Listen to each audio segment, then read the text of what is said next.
नमस्कार मंडळी, श्री स्वामी समर्थ. मी संध्या माझ्या चॅनलमध्ये तुम्हा सर्वांचं खूप खूप मनापासून स्वागत करते. बघा, आता 28 तारखेला आहे कोजागिरी पौर्णिमा.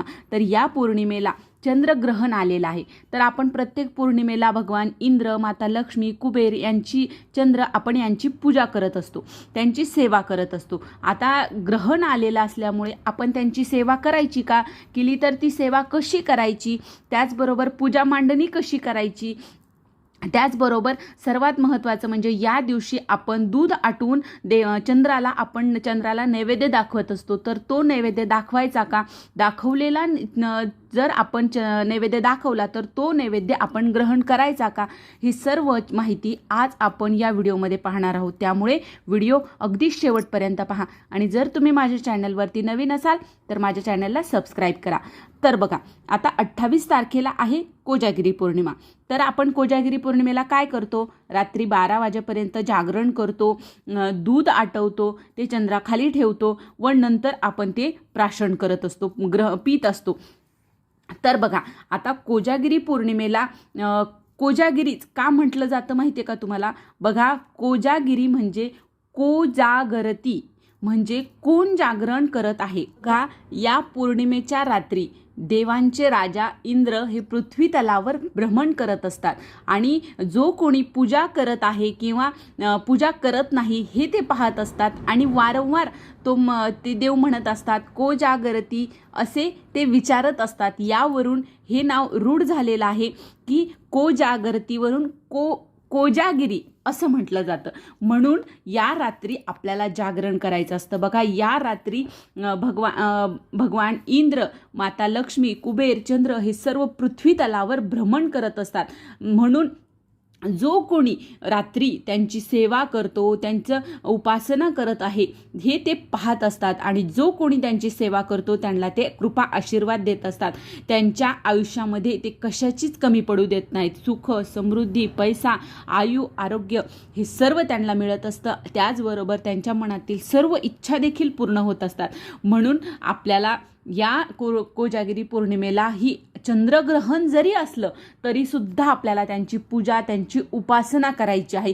बघा, ग्रहणात सुद्धा आपण सेवा, उपासना केली तर ती खूप चांगली आपल्याला त्याचा फळप्राप्ती मिळत असते आणि आपण जेवढे मंत्रोच्चार करू तेवढे ते उजळून निघत असतात आणि त्याच्यातली पावर वाढत असते. म्हणून आपल्याला चंद्रग्रहण जरी असलं तरी सुद्धा आपल्याला या कोजागिरी पौर्णिमेला आपल्याला पूजा अर्चा करायची आहे. तर बघा, आता आपण हे जाणून घेऊया की यासाठी आपल्याला कोणती कोणती सेवा करायची आहे, ज्यामुळे आपल्या घरामध्ये अखंड लक्ष्मी प्राप्ती होईल. आणि प्राप्त लक्ष्मी स्थिर राहण्यासाठी आपल्याला कुठली सेवा करायची आहे हे जाणून घेऊया. पण बघा, ही जी सेवा या पूजा आहे त्या आपल्याला मासिक धर्म सुतक असेल तर करता येणार नाहीत. तर त्यावेळेस तुम्ही घरातील दुसऱ्यांकडून ही सेवा करून घेऊ शकता. तर बघा, त्याआधी आपल्याला मांडणी करायची आहे. तर मांडणी आपण 12 वाजेच्या अगोदरच आपल्याला करून घ्यायची आहे. म्हणजे 12 वाजता आपल्याला सेवेला सुरुवात करता येईल. 12 ते 12:39 या दरम्यान 12 ते 12:39च्या दरम्यान आपल्याला आपली पूजा आहे ती पूर्ण करायची असते. कारण हा काळ पुण्यकाळ मानला जातो. म्हणून आपल्याला या काळामध्ये आपली सेवा पूर्ण करायची आहे. तर आपल्याला मांडणी ही अगोदरच करून घ्यायची. आता मांडणी कशी करायची बघा, हा जो 12 ते 12:39 या दरम्यान पृथ्वी तलावर भगवान इंद्र, माता लक्ष्मी, कुबेर, चंद्र हे भ्रमण करत असतात. म्हणून या काळामध्ये आपल्याला आपली जी सेवा आहे ती पूर्ण करून घ्यायची आहे, ती पूजा पूर्ण करून घ्यायची आहे. तर बघा, आता आपल्याला पूजा मांडणी कशी करायची, तर आपल्याला एक चौरंग घ्यायचा आहे. चौरंगावर आपल्याला पांढरा वस्त्र अंथरवायचं आहे. त्याच्यानंतर आपल्याला दीप प्रज्वलित करून घ्यायचा आहे. दीप प्रज्वलित केल्याच्या नंतर आपल्याला त्याच्यावर एक तांदळाची गोल रास टाकायची आहे. त्यावर हळद कुंकू टाका आणि त्याच्यावर आपल्याला एक तांब्या ठेवायचा आहे. आता पितळेचा, तांब्याचा, कुठलाही तांब्या घेऊ शकता. त्यामध्ये त्याच्यावर आपल्याला 5 रेषा ओढायच्या आहेत हळदी कुंकवाच्या आणि त्या तांदळाचा जो गोल केलेला आहे त्याच्यावर आपल्याला तांब्या ठेवून द्यायचा आहे. त्यामध्ये पाणी टाका आणि त्यावर आंब्याचा डहाळा ठेवायचा आहे. आंब्याचा डहाळा ठेवा, पाणी टाका, त्यामध्ये हळद कुंकू टाका त्या तांब्यामध्ये. डहाळा ठेवला. आता याच्यानंतर हे झालं इंद्रदेवतेचं प्रतीक म्हणून आपल्याला हा कलश ठेवायचा असतो. त्याच्यावर आपल्याला नारळ ठेवायचं नाही, फक्त आपल्याला आंब्याचा डहाळा ठेवायचा आहे. तर हे इंद्रदेवतेचं प्रतीक झालं, इंद्रदेवाचं. त्यानंतर आपल्याला 2 विड्याच्या पानावर 2 सुपाऱ्या ठेवायच्या आहेत. एक म्हणजे लक्ष्मीचं प्रतीक म्हणून आणि दुसरी सुपारी आपल्याला कुबेर देवाचं प्रतीक म्हणून आपल्याला ही दुसरी सुपारी ठेवायची आहे. जर तुमच्याकडे श्रीयंत्र कुबेर यंत्र असेल तर ते सुद्धा तुम्ही त्याच्या समोर ठेवू शकता, नसेल तर फक्त सुपारी ठेवली तरीही चालेल. आता चंद्राचं प्रतीक म्हणून आपल्याला तांदळाने किंवा चंदनाने आपल्याला उजव्या बाजूला एक भरीव गोल काढायचा आहे. आता तुम्ही तिथे तांदळाचाही काढू शकता किंवा चंदनाचाही काढू शकता. तर एवढी मांडणी, एवढीच अतिशय छोटीशी मांडणी आहे. तर एवढी मांडणी आपल्याला अगोदर म्हणजे 12 वाजेच्या अगोदर आपल्याला ही मांडणी करून घ्यायची आहे. आणि जेव्हा 12 वाजतील त्याच्यानंतर आपल्याला सेवा करायची आहे. आता त्यामध्ये सर्वात अगोदर हे जे देव आपण देवस्वरूप मांडलेले आहेत त्यांची आपल्याला पंचोपचारे पूजा करायची आहे.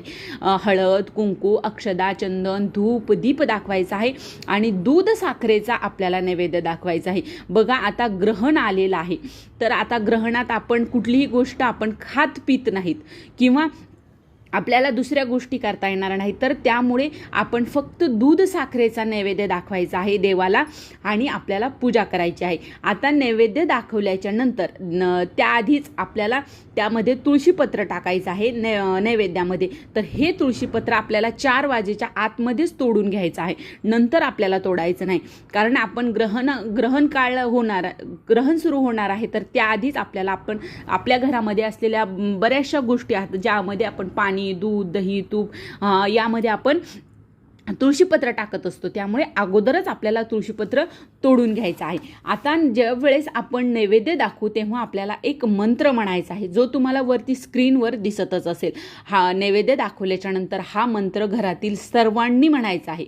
तो मंत्र आहे ऋणरोगादी दारिद्र्यम अपमृत्युभय शोकमनस्तापम नाशयंतु मम सर्वदा. तर हा मंत्र आपल्या घरातील सर्वांनी म्हणायचा आहे.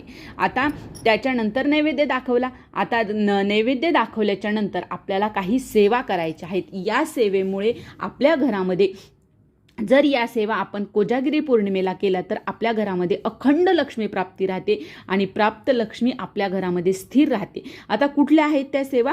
तर बघा, आपल्याला या सेवा 12:39 दरम्यानच या सेवा पूर्ण करून घ्यायच्या आहेत.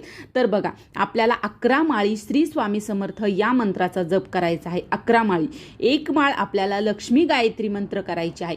आता लक्ष्मी गायत्री मंत्र कोणचा आहे आपल्या सर्वांना माहिती आहे. वरती तुम्हाला हे सर्व मंत्र तुम्हाला वरती दिसून जातील किंवा मी तुम्हाला डिस्क्रिप्शन बॉक्समध्ये नक्की देईल. तर लक्ष्मी गायत्री मंत्र म्हणायचा आहे. त्यानंतर 1 माळ विष्णू गायत्री मंत्र म्हणायचा आहे. 1 माळ कुबेर गायत्री मंत्र म्हणायचा आहे आणि 16 वेळा आपल्याला श्री सुक्तम म्हणायचं आहे. 1 वेळा आपल्याला व्यंकटेश स्तोत्र म्हणायचं आहे. व्यंकटेश स्तोत्र तुम्ही मोठं 108 ओव्यांचं म्हणू शकता किंवा छोटं सुद्धा म्हणू शकता, जे आपल्या नित्यसेवेच्या पुस्तकामध्ये दिलेलं आहे. आणि गीतेचा 15वा अध्याय आपल्याला म्हणायचा आहे.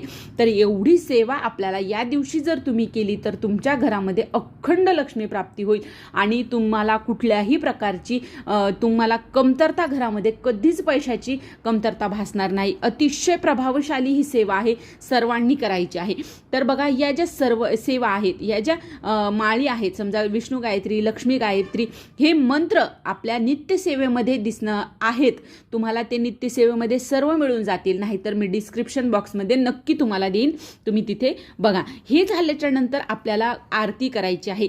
आता गणपतीची आरती करायची, महालक्ष्मीची आरती करायची आणि आपल्या महाराजांची, स्वामी महाराजांची आपल्याला आरती करायची आहे. आता बघा, आता आपण नैवेद्य दाखवला. नैवेद्य दाखवल्यानंतर ग्रहण काळ आहे, तर आपण हा नैवेद्य घ्यायचा का? तर बघा, आपण फक्त दूध आणि साखरेचा नैवेद्य या दिवशी दाखवलेला आहे. तर चमच्याभर आपण नैवेद्य ग्रहण करायचा आणि बाकीचा नैवेद्य जो आहे तो आपण तिथे तसाच ठेवायचा. त्यामध्ये आपण तुळशीपत्र टाकून ठेवलेला आहे. तर हा नैवेद्य तेव्हा न ग्रहण करता तो दुसऱ्या दिवशी आपण रविवारी ग्रहण केला तरीही चालतो. म्हणून आपल्याला नैवेद्य दाखवून घ्यायचा आहे. आणि बघा आता दुसऱ्या दिवशी, आता ही पूजा उचलायची कधी, तर दुसऱ्या दिवशी म्हणजे आपण पूजा मांडणी शनिवारी केली तर रविवारी सकाळी आपल्याला ही पूजा मांडणी उचलायची आहे. आणि या सुपाऱ्या आहेत, या सुपाऱ्या आपल्याला जपून ठेवायच्या आहेत. ज्या वेळेस आपण महालक्ष्मी पूजन करू दिवाळीचं, त्यावेळेस आपल्याला याच सुपाऱ्यांचा वापर करायचा आहे. आणि त्याच्यानंतर पुढच्या वर्षी सुद्धा याच सुपाऱ्या तुम्ही जपून ठेवू शकता. फक्त त्या सुपारीवर आपल्याला पेनने मार्करने नाव लिहून ठेवायचं आहे की ही लक्ष्मी ची सुपारी आहे, ही कुबेर देवतेची सुपारी आहे. तर या गोष्टीच आपल्याला करायच्या आहेत. तर ही छोटीशी माहिती होती कोजागिरी पौर्णिमेची पूजा कशी करायची, ग्रहण काळ आहे तर काय करायचं काय नाही, ही छोटीशी माहिती मला तुमच्यापर्यंत पोहोचवायची होती. तर कसा वाटला व्हिडिओ नक्की कमेंट करून सांगा. आणि जर हा व्हिडिओ आवडला असेल तर व्हिडिओला लाईक करा, जास्तीत जास्त लोकांपर्यंत हा व्हिडिओ शेअर करा आणि माझ्या चॅनलला सबस्क्राईब करा. श्री स्वामी समर्थ.